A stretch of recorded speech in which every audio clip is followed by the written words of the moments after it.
This is Engineering Marvels. You may have heard of sweet crude oil, but you probably haven't heard of sour crude.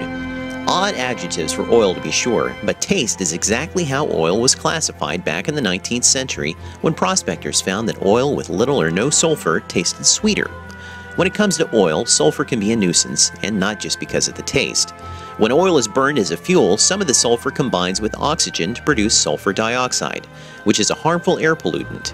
Fuels produced from sour crude oil generate relatively high amounts of sulfur dioxide unless the sulfur is removed in the refining process through chemical reactions and physical separation.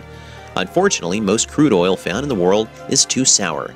To give you an idea of the numbers, sweet crude oil generally has less than 0.5% by weight of sulfur.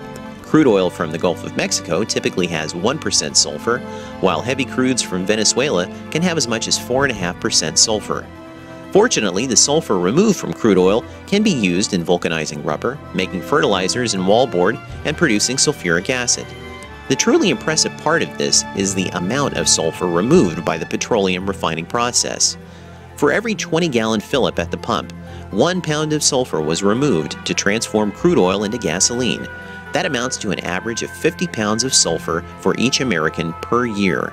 Here's a more impressive number. A Gulf crude oil refinery working with 200,000 barrels a day generates 500,000 to 1 million pounds of sulfur each day. In fact, so much sulfur is generated as a byproduct of the oil refining industry that we no longer need sulfur mines. Sweet and sour indeed.